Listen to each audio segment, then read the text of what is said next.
Hello everyone, welcome to IFS. कैसे हैं सब लोग? आई होप सब अच्छे होंगे, स्वस्थ होंगे, मस्त होंगे और अपना प्रिपरेशंस भी कर रहे होंगे।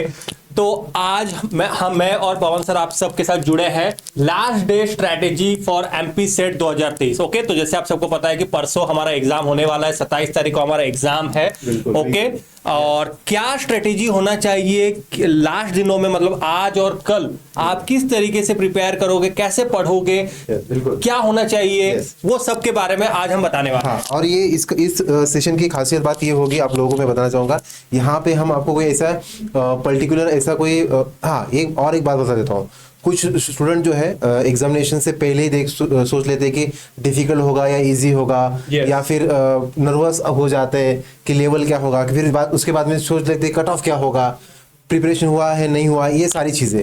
लेकिन आज जो हम लोग कुछ टिप्स आप लोगों को बताने वाले हैं, कुछ चीज़ें जो आप लोगों के साथ शेयर करेंगे, वो सारी चीज़ें हर एक स्टूडेंट के लिए, हर एक एस्पिरेशन के लिए क्या है, सही होने वाले हैं। तो आपको क्या करना है, बस उन चीज़ों को सिंपल वे में फॉलो करना है, जो कि आपको जो अभी तक आपने जो पढ़ाई किया है उसको शाइन वे में पॉलिश करने के लिए जो है, आपका लास्ट मोमेंट जो है अच्छा बनाने के लिए हम यहाँ पे प्रयास करेंगे, है ना। तो यस सर, अभी जो एमपी सेट का जो लास्ट डे है, अभी यहाँ पे सभी को पता ही होगा, वहाँ पे 2 पार्ट है, पेपर 1 एंड पेपर 2। तो पेपर 1 के लिए एक सभी को पता है कि एक एग्जाम क्रैकर होता है वो, राइट। पेपर 1 क्या होता है, एग्जाम क्रैकर होता है। अगर आपको ज्यादा से ज्यादा स्कोर करना है तो पेपर 1 के ऊपर आपको ज्यादा ध्यान देना पड़ता है, लेकिन उसके भी ऊपर कुछ लिमिटेशन है, up to certain number of questions, right, 40-45 question के बाद। लेकिन पेपर 2 में भी कुछ चीजें ऐसी होती है, जिन चीजों के ऊपर अगर आप ध्यान देते हैं तो वो चीजें आप लोगों के लिए बहुत आसान हो सकती है ना। तो आज हम ट्राई करने वाले हैं कि आपका लास्ट डे, लास्ट मोमेंट आसान हो जाए, अच्छा हो जाए, और इसके लिए आज हम प्रयास करने वाले हैं। Yes sir, please. तो लास्ट डे भी ऐसा नहीं कि लास्ट डे में अब तक आपने कुछ पढ़ा नहीं है, तो हम ये मान के चल रहे कि आप सबने पढ़ा है।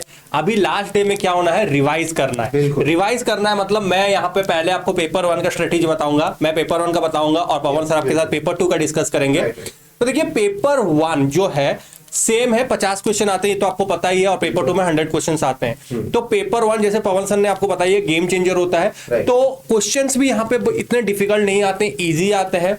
तो 50 क्वेश्चंस हैं, तो 50 से हमें एटलीस्ट टारगेट कितना करना है। देखिए, आपको मैं टारगेट मैं पहले भी बता चुका हूं, पेपर 1 में एटलीस्ट आपका 35 प्लस क्वेश्चन राइट होने चाहिए। अगर आपके 35 प्लस क्वेश्चन राइट हो रहे हैं, मतलब आप बहुत ही बढ़िया आपका प्रिपरेशन है। अभी लास्ट मूवमेंट में क्या है आपका, लास्ट मूवमेंट में रिवीजन।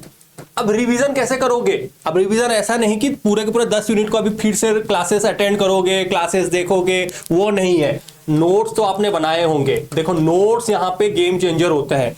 नोट्स आपने हैंड रिटन नोट्स बनाए होंगे। नोट्स को आपको कैसे रिवाइज करना है, फटाफट वैसे कैसे रिवाइज करना है, ऐसा नहीं कि एक यूनिट को लेके बैठे हो, नहीं, फास्ट ट्रैक रिवीजन। यहां पे रिवीजन भी होना चाहिए आपका, फास्ट ट्रैक रिवीजन होना चाहिए। ओके, अब नोट्स आपने कैसे बनाया है, मैंने पहले भी नोट्स बनाने का तरीका बताया था।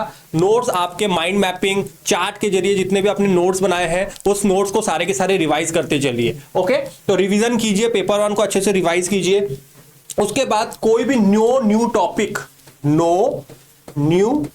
यहां पे मैं क्यों लिख रहा हूं, क्योंकि ऐसे भी स्टूडेंट्स हैं जो कि नया टॉपिक को फिर से पढ़ने का कोशिश करते हैं। अब देखो, न्यू टॉपिक उठा के कोई फायदा नहीं है। जितना आपने पढ़ा है, अपने ऊपर भरोसा रखो, बहुत ही अच्छा से प्रिपेयर किया है, बहुत ही अच्छे से क्वेश्चन आपने सॉल्व किया है, जितना हुआ है एनफ हुआ है, अब ज्यादा कुछ करना नहीं है। ओके, फिर लास्ट मूवमेंट में आपको क्या चाहिए, एनफ स्लीप।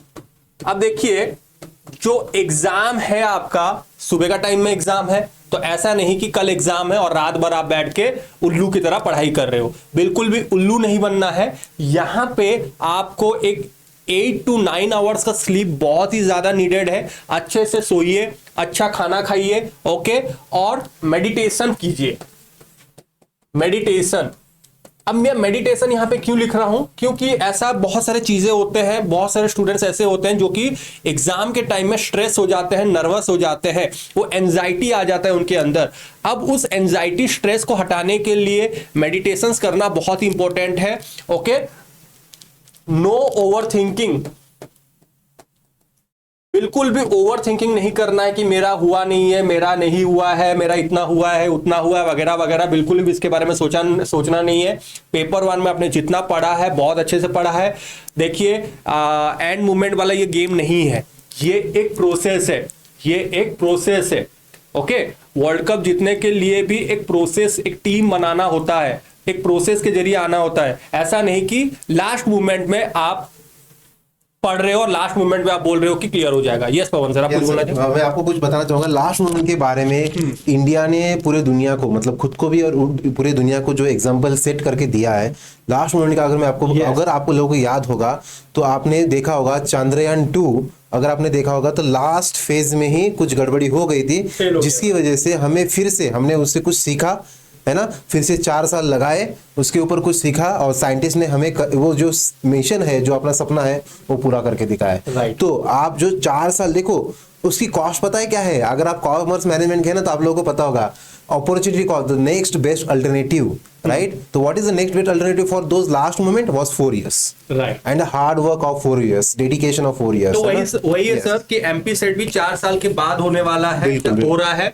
अब वही प्रोसेस जिन्होंने पहले से प्रिपेयर कर रहे थे उनका तो डेफिनेटली बहुत अच्छा एग्जाम होने वाला है, और जिन्होंने कुछ किया नहीं है उनके, अब देखो अगर आपने पढ़ा होगा तो आपके लिए बेनिफिट है, अगर नहीं भी पढ़ा है तो कोई फायदा नहीं है। तो दिमाग से वो सब चीज सोचना ही छोड़ दीजिए। अगर आपने मेहनत किया है तो उसका आउटकम डेफिनेटली आपको बहुत अच्छा मिलेगा, पॉजिटिव आउटकम। अगर आपने पढ़ा नहीं भी है तभी भी आप कुछ कर नहीं सकते, ये लास्ट मोमेंट की घड़ी है, इसमें कुछ नहीं कर सकते। तो बिल्कुल भी ओवर थिंकिंग नहीं करना है। पेपर 1 में देखिए जितना हमने पढ़ा है उसको रिवाइज कीजिए।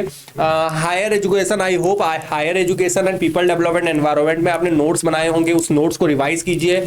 आपने जितने भी मैंने सेट पे अवतार जो सीरीज लिया था पेपर 1 के, अगर आपने उसको अच्छे से अटेंड किया है, वहीं से बहुत सारे क्वेश्चंस आने वाले हैं। ओके, एंड डेफिनेटली बहुत इजी क्वेश्चन आएगा। बहुत सारे सेशंस हमने लिए हैं पेपर 1 के ओरिएंटेड, और बहुत ही इंपॉर्टेंट क्वेश्चंस भी हमने आपके साथ डिस्कस किया है। ओके, तो ये था आपका पेपर 1 का स्ट्रेटेजी। अभी पवन सर आपके साथ पेपर 2, ओके, पेपर 2 आपका XYZ कोई भी पेपर है उसका स्ट्रेटेजी क्या होने वाला है, क्योंकि वहां पे 100 क्वेश्चंस आते हैं, तो 100 क्वेश्चन से आपका क्या ओरिएंटेड होने वाला है। तो यहाँ पे मैं बताना चाहूंगा, जैसे कि सर ने कहा कि ये कोई ऐसा स्पेसिफिक, देखो being a faculty of commerce, ऐसा नहीं है कि मैं सिर्फ कॉमर्स के बारे में बताना चाहूंगा। यहाँ पे हर कोई सब्जेक्ट जो है आपका मैनेजमेंट हो सकता है, कोई लैंग्वेज होती है, कंप्यूटर साइंस होता है, लाइफ साइंस हो सकती है, anything can be that. Okay, तो आप लोगों को मैं बताना चाहूंगा, सबसे पहले आप लोगों को क्या करना है, आप लोगों को देखो मैं बताता हूँ, ये जो आपका एग्जामिनेशन का टाइम होता है, ये एग्जामिनेशन का टाइम प्रिपरेशन का नहीं होता है, it is a time to perform, right. ये हमारा टाइम जो होता है ये किस लिए होता है? परफॉर्म करने के लिए टाइम होता है। तो अगर आप अच्छे से परफॉर्म करना चाहते हैं तो अभी तक आपने जो भी पढ़ा है, सबसे पहली चीज, ठीक है, no new thing, right, no new thing. आपको कोई भी नई चीज पढ़नी नहीं है, कोई भी नया बुक लेके नहीं आना है, कोई भी नया PDF, कोई नया चैनल, कोई नया वीडियो, कुछ भी नहीं करना है। आपको क्या करना है, जो आपने अभी तक किया है उसके लिए आपने एक स्कीमिंग होती है ना, स्कीमिंग प्राइसिंग भी होते हैं, अगर आपको पता है तो स्कीमिंग के लिए आप क्या कर सकते हैं, स्कीम कर सकते हैं, मतलब फास्ट ओवरव्यू देख सकते हैं जो भी आपने आप पढ़ा है। दूसरी चीज, ये जो स्कीमिंग आप करते हो या फिर जो कुछ भी पढ़ते हो, देखो एग्जाम में याद रखना, देखो गेम जीतने के लिए गेम में पहले होना जरूरी है ना, गेम में सर्वाइव करना जरूरी है। तो सर्वाइव करने के लिए मैं आपको बता दूं, अगर आपके पास 100 क्वेश्चंस है, अगर आपके पास 100 क्वेश्चन है तो मेक श्योर दैट कि आप कम से कम 75 क्वेश्चंस एक्यूरेट करो। अगर आपको कंपटीशन में बने रहना है तो 75 क्वेश्चंस करना है। तो 75 क्वेश्चंस अगर आपको करने हैं तो उन 75 क्वेश्चन में मैं गारंटी के साथ बता देता हूं, 40 क्वेश्चन जो होंगे आप लोगों के मॉडरेट लेवल के हो सकते हैं, और आपके पास उसके बाद 35 जो क्वेश्चन है आपके डिफिकल्ट लेवल के आपको देखने को मिलेंगे, और 5-10 उसमें से कुछ ईजी भी होंगे। तो आपको क्या करना है, अभी तक आपने जो आपके जो टॉपिक है, अभी तक आपने जो पढ़ाई किया है, उसके लिए आप क्या कर सकते हैं, कोई भी आपका जो कंफर्टेबल टॉपिक है, ठीक है ना, क्या है कंफर्टेबल टॉपिक।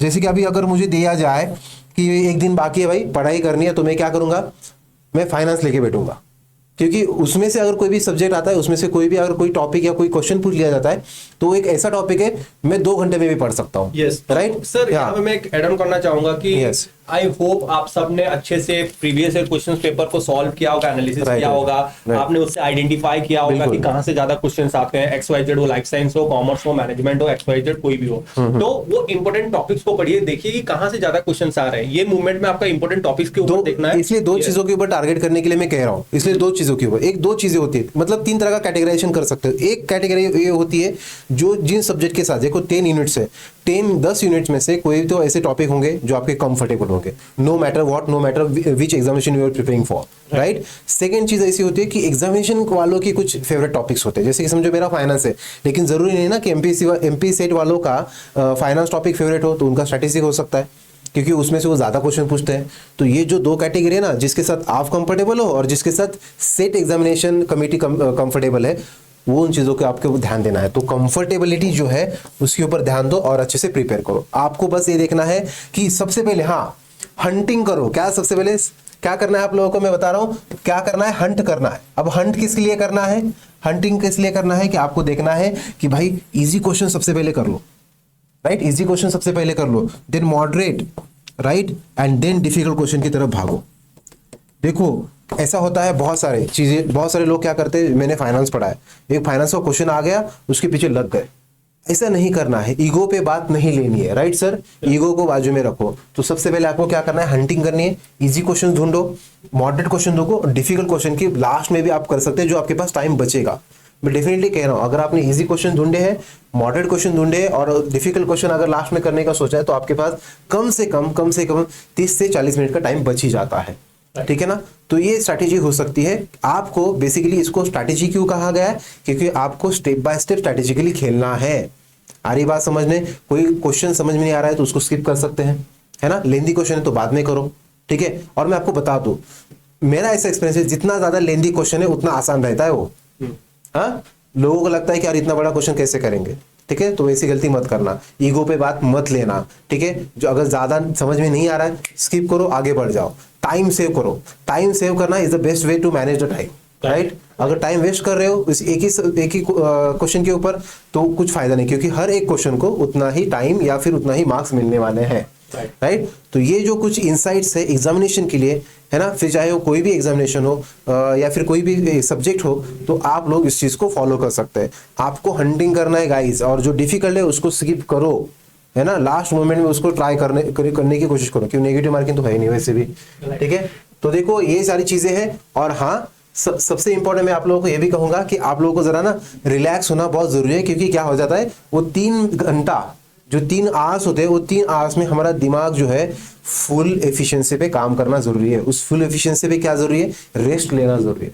अगर आप रेस्ट लेते हो तो आप बहुत अच्छे से काम कर सकते हो। नहीं तो ऐसा नहीं है कि पेपर की डर से आपने रात भर जाग लिया, वहां पे जाके सो लिए, है ना, फ्रस्ट्रेशन भी बढ़ जाता है उसकी वजह से। यहाँ पे जैसे आपने बोला वो 3 घंटा, तो यहाँ पे चक दे इंडिया से एक मूवी से शाहरुख खान ने जो बताया था कि ये 70 मिनट, ये 70 मिनट ये आपसे कोई नहीं छीन सकता है। यहाँ पे हम नहीं बताएंगे कि ये 70 मिनट में आपको कैसे खेलना है, कैसे आपको एग्जाम देना है, ये आपसे बेहतरीन कोई नहीं जान सकता है। तो जाइए, एग्जाम अच्छे से दीजिए, फोकस होके दीजिए, एंड डेफिनेटली ये 70 मिनट, ये जो 3 घंटे का जो एग्जाम होगा आपका, यही गेम चेंजर है। आपने कितना पढ़ाई किया है कोई फर्क नहीं पड़ता है, बट ये 3 घंटा जो आप एग्जाम दोगे, आपका अप्रोच, आपका माइंडसेट और एग्जाम के टाइम में आपका मेंटल एप्टीट्यूड किस तरीके से है, वही डिसाइड करेगा कि आपका ये एग्जाम क्लियर होगा या नहीं होगा। ओके, तो इसी के साथ आज का सेशन हम यहीं पे एंड करते हैं। आई होप जो थोड़ा सा आपको मोटिवेशन फील हुआ होगा। अब बिल्कुल भी जो भी डीमोटिवेटेड हो, जिन्होंने पढ़ाई नहीं की है, आई होप, तो मैं कहता हूं मोटिवेशन की तो बात ही निकाल दो, जिसको प्रोफेसर बनना है वो डिमोटिवेट हो ही नहीं सकता, राइट। चलिए, तो इसी के साथ आज का सेशन हम यहीं पे एंड करते हैं। Thank you very much everyone joining with us. इसी तरह पढ़ते रहिए, मेहनत करते रहिए, मोटिवेटेड रहिए, फोकस रहिए, and all the best to all of you जो भी एमपी सेट का एग्जाम देने जा रहे हो। पूरे फैमिली की तरफ से आपके लिए यस। और जैसा भी पेपर हुआ आपका, पेपर हमारे साथ शेयर कीजिए। पेपर 1 का जैसे भी एग्जाम दे के आ रहे हो, पेपर 1 पेपर 2 हमारे साथ शेयर कीजिए, ताकि उसका first track analysis, first speed analysis हम आपके साथ कर पाएंगे। ओके, चलिए, thank you very much everyone and happy learning to all of you. Thank you so much.